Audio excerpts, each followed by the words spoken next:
Hi, my name is Tyler Bukus, and I'll be presenting my capstone on the Sharron Hub, a disaster shelter that I've put together, designed from the ground up. I'm going to play a brief video that's going to describe a little more about the Sharron Hub, and then we'll dive a little deeper into it.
And there is a lot more to come. Be the change you want to see in the world. I completely agree with that statement. The whole point of the Sharron Hub is to bring the change. Now, in my research, I've found that there's plenty of disaster shelters out there.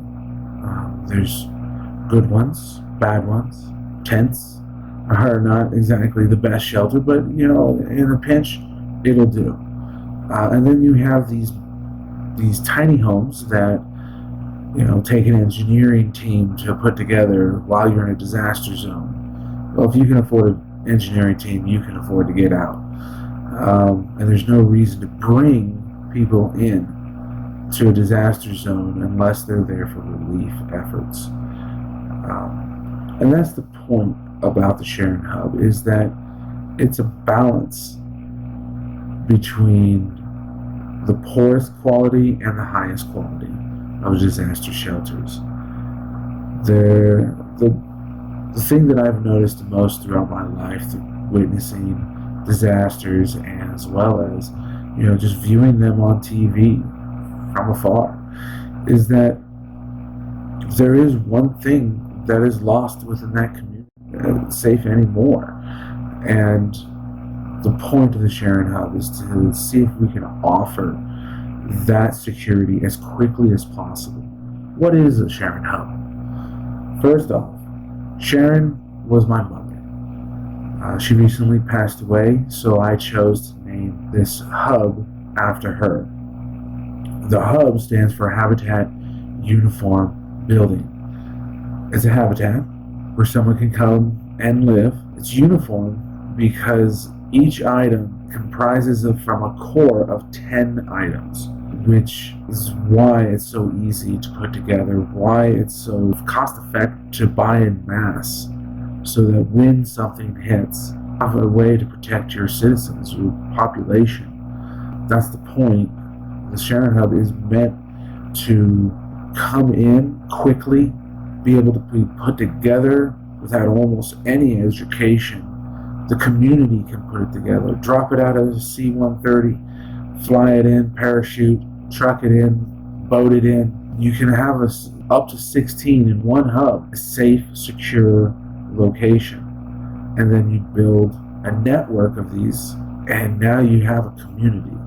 This is not permanent housing, but it's removable housing after things have calmed down. The S-Hub was created to create a poetic balance between cost effectiveness, time frame to build the S-Hub, safety, durability, and the technical knowledge. You don't need an engineering degree to put this together.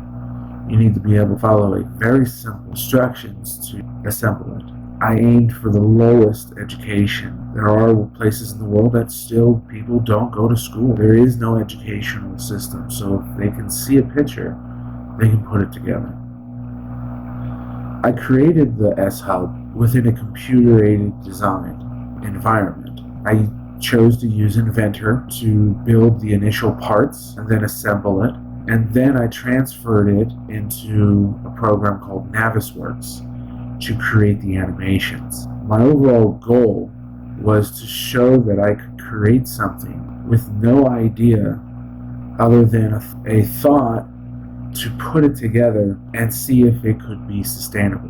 Me and one of my professors kind of crunched the numbers of injection molds and cost effectiveness and starting costs, and we kind of crunched some basic hypothetical numbers, and this is kind of what we came up with.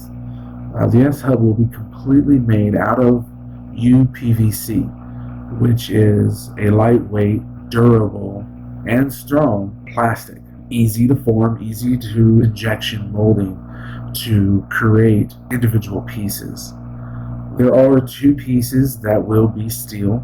I estimated that the starting cost was about $11 million, fully developed, to being about $1,000 each, which is significantly affordable for any government that is looking to not just throw tents up, because that's not going to stop the next hurricane that's rolling through.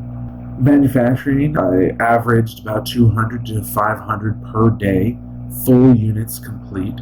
So initial investment being repaid, I placed at a time period of maximum of 90 days. Mind you, this is not meant for small corporations yet. This is meant for disaster relief, large governmental subsidies, government resources. That's how the cost can be so low. So these are some of the data points that I found for UVPC. I'm going to leave the slide up for a moment, but each one shows the strengths and weaknesses for UVPC. Here's a continuation of the data points for UPVC. And I would also like to thank makeitfrom.com for supplying these data points. Okay, so this slide will be another video. It's B-roll that I did within Inventor of each individual piece of the S-Hub. So it is sped up, so I'm going to try to describe what you're seeing as quickly as possible. So right here is the floor. You'll notice 2 slots in the center, and that's the dovetail that I've been discussing about. So the 2 slots in the middle are for the inner walls. The space right there is for the occupants. This is where the anchor for the floor anchor will be mounted. Also the cooking unit that will be made out of steel. Dovetail across both sides, and here's the floor joint. The floor joint is again dovetail on top and sides, and there's the anchor slot. So this is a supplier tunnel so that the cooking unit can be used for gas or electric. So this is that floor anchor I was talking about. It'll be made out of steel. So there's the supply hole for the gas or electrical line to hook up to the heater or cooking unit. This is the inner wall that also divides the S-Hub into individual living spaces. It'll have 3 anchor spots to the roof and a dovetail at the base. It is free floating to the left and right though. So this is the entryway. It has 3 anchor points at the top, dovetail to 2 males on the side and a female on the bottom. So it slides into place. It'll slide in with the walls. So this is the vent. Also the top anchor. Each one of those rods will be bolted into an individual roof panel. And this is the roof joint. It'll connect to the roof as well as the entryway. So I'm going to pause the video here and I'm going to go over this roof in a little more detail. So you see here these grooves. These are not just for aesthetic. They are for drainage, high rain, heavy snow, melt, things like that. I estimated about surface area of the roof, you're looking at about 75% to 80% of drainage, which is important because you don't want any water to be sitting on your roof for any period of time longer than runoff. There's the anchor for the top plate. This is an anchor for stability that's external from the hub. So the inner walls will link into these slots here and be bolted, so it will add a connection all the way through. So here is the wall. Within the wall is the honeycomb. So this is just images of each item that we just went over. We have the corner, we have the walkway, we have the bottom anchor plate, we have the floor joint, we have the roof joint, now we have the floor.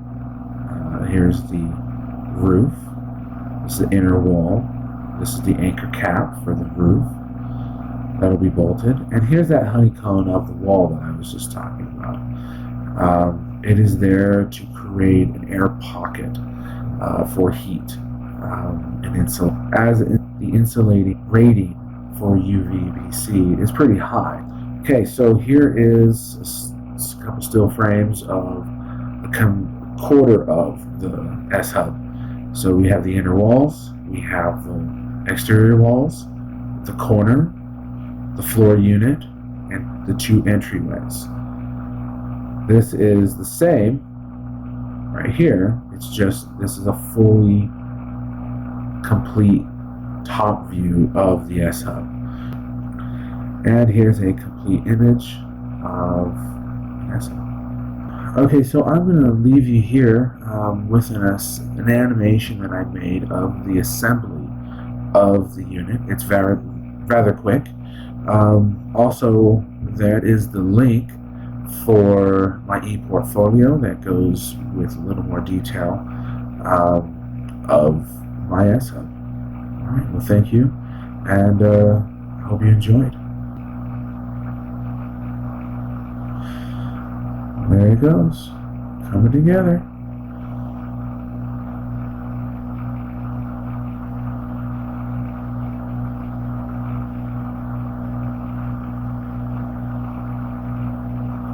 This is pretty much how you would install the S-hub as a community. Thank you.